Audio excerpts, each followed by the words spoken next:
ShavuaTov. This is Motzei Shabbat. Kedoshim 5775. So I just heard a really nice idea from Rabbi Raphael Minkowitz here in Teaneck in the name of the ShavuaTovAcharei. In this week's parsha, we read of the mitzvah of kisui hadam, covering the blood. What's that about? If you slaughter an animal that is of a species that cannot be brought as a sacrifice, as a korban, then you have to cover its blood. We're talking only about kosher animals, right? So what does that mean? So cows, sheep, and goats, which are kosher domesticated animals, you are not obligated to cover their blood. But birds, chickens, turkeys, wild animals like deer, or if you can catch a giraffe and it's not protected by the endangered species, whatever. These are kosher animals. These are kosher wild animals, but when they're slaughtered, their blood has to be covered. How do you cover the blood? So, the Torah says, you slaughter the shachat, v'chisa. That the same way that you slaughter is basically the way you cover with your hand. You slaughter with a knife. So you cover the blood in that way also. And specifically, do not cover the blood with your feet, with your foot. There's a pile of dirt on the floor. You just push the dirt over with your foot. No, you should use your hand, or use a shovel, or use the slaughtering knife itself. And the Rambam, Maimonides, codifies this in the Mishnah Torah. At the end of the Sefer Kedusha, at the end of the book of holiness, the last thing is the laws of shechita, of slaughter, and the very last paragraph of the entire book of holiness, in which, by the way, Rav Soloveitchik pointed out that what does the Rambam include in the Book of Holiness? He includes basically two things: Isurei Bia and Ma'achalot Asurot, the laws of prohibited sexual relationships, and the laws of kosher food. And he explained that these are the two areas that really build Kedusha in a person's life. And again, a greater understanding of this, I think, from also what the ShavuaTovAcharei explains. So the Rambam says, when you cover the blood, don't cover it with your foot, ela beyado, or besakin, or bekli, but rather use your hand or the knife or a utensil, a spade. Kedei shelo yinhog minhag v'zayon b'mitzvot, in order not to conduct yourself in a disparaging way to the mitzvahs, where you treat the mitzvahs with disrespect. She'en hakavod le'atzman shel mitzvot. The respect due to a mitzvah is not due to the mitzvah itself.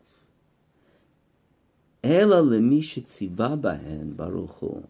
But the honor due to a mitzvah is due to the one who commanded, who instructed us, blessed be he. And what did God do for us through the mitzvahs? So the Rambam says, V'hitzilanu milemashesh b'choshech. And God saved us from poking around in the dark. Have to feel around in the dark. Ve'arach otan ner liyasher hama'asim. And God arranged the mitzvos in such a way that they are a lamp for us to straighten out our activities. Ve'or lehorot netivot hayosher, and a light to instruct us about the straight paths. As King David says, that the Torah is a lamp to my feet. Your words are a lamp to my feet. I know where to go. Ve'or l'netivati, and a light for my path. So, and what is that? So a lamp for my feet means I can see right in front of me where I'm going. But or l'netivati, a light for my path, you can see far ahead. So the ShavuaTovAcharei, Zichrono Livracha, Zecher Tzadik Livracha, said that what the Rambam is mentioning here is actually three categories of mitzvahs. Three categories of mitzvahs.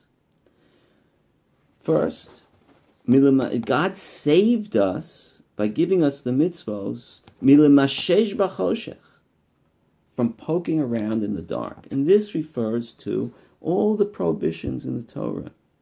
You know, what you're not allowed to do. God said, don't even explore that. That's darkness. There's no light in those things that you can handle, that you can do. Not that there isn't some holiness in everything, but God says you're not capable of dealing that without destroying yourself. So don't go poking around in the darkness, in prohibited things. Don't think I have to explore everything in life. God says, I'm telling you, I created this world. I know what you're capable of. Don't go there. So the mitzvot save us from poking around in the darkness and getting hurt and even getting killed. Then there are those types of mitzvos which you have to do something. God gave us the lamp of Torah for activities that in this world that we need in order to straighten things out. There are obstacles. You need light to avoid the obstacles at your feet. And those are things like kosher, sex. Those are the two main things. And then all other things that we have to do something to do it the right way. You know, you have to slaughter the correct animal in the correct way, you have to salt it, you have to prepare it, etc. Jews are restricted who you could marry, when you can marry, etc. So there are the mitzvos that sort of help us navigate through the obstacles, and then we'll be safe. We'll do it the right way, the way God wants us to do it. Then there are mitzvos that are or lehorot netivot hayosher, light that can light up the path well ahead of us, gives us the big picture, connects us in a pure way without obstacles. You know, there's Shabbos and putting on tefillin and learning Torah. These are things that give you a direct connection to holiness. And so this is what the Rambam is talking about here. It's not just some poetic thing. The ShavuaTovAcharei points out he's actually talking about these three categories of mitzvos. Rabbi Minkowitz also mentioned that the Ramban asks the question, so why is it that you only have to cover the blood of the birds and the non-domesticated kosher animals? So he explained that the Ramban says that of the domesticated animals, they can eventually find their way to holiness through being offered as a korban, as a so-called sacrifice in the Beit HaMikdash, in the temple in Jerusalem, may be speedily rebuilt in our days.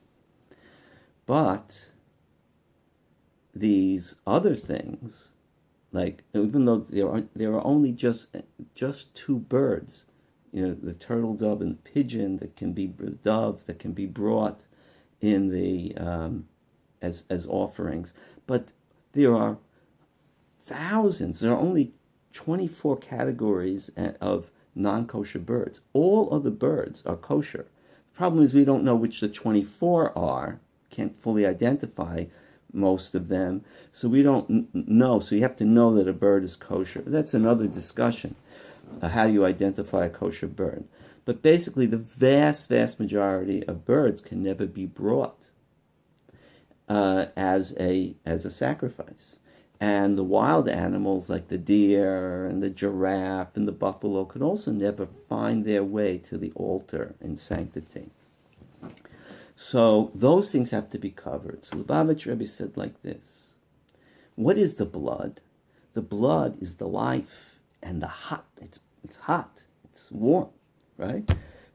What he calls the kochen, that's cooking in the body, right? The hitlahavut, the enthusiasm a person has. And so he said, when can you don't have to cover it. When do you not have to cover your passion and your enthusiasm? When you're using it for something holy. Then that blood can be poured on the altar and doesn't have to be covered. But when a person is doing something that's not directly obvious that this is a holy act, then a person should cover it. So, if you're sitting down, you're going to do a mitzvah, even if you're going to eat, a Shabbos meal, you can be enthusiastic even about eating because it's a mitzvah, it's holy. Whatever you can be enthusiastic, you can show that passion. But if it's for something that's, very mundane, I'm just going to get something to eat, I'm going out to a restaurant, I'm going to whatever it is. That passion, that enthusiasm should be more covered, more muted. We should broadcast to others and to ourselves our enthusiasm should be most amplified for holy things. And things that are not holy, we should have more reserved enthusiasm. More tzniistic in that respect, more modest, more private. Just want to end with a thought. One of the things that has occupied the eyes of the world and the heart of the world this week has been the devastation in Nepal. Some have noticed the extraordinary kindness of the state of Israel to help. What is that? Is that a Jewish value? So I had a chance on Shabbos to mention that Rabbi Aaron Lichtenstein Zatzal emphasized that this is a Jew must respond with compassion because this is a godly attribute.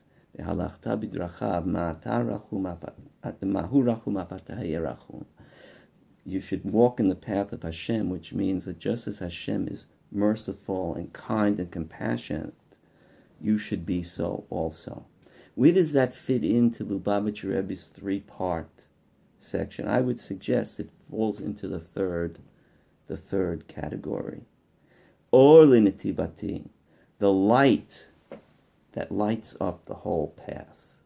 And that's how the Jew, personally and as a nation, can light not only his own way and the light of our nation, but really be a light unto the world, to set an example, not just for the sake of setting an example, but for the sake of truly bringing compassion and love into the entire world. And may we merit to live in a world where the acts of all human beings are the imitation and really the fulfillment of what God wants for us, that we should behave rachamav al kol ma'asav. We should have godly compassion for all of His creatures. B'mehera b'yameinu, may that be speedily in our days. Amen. Shavuatov. Hamavdil ben kodesh lecho.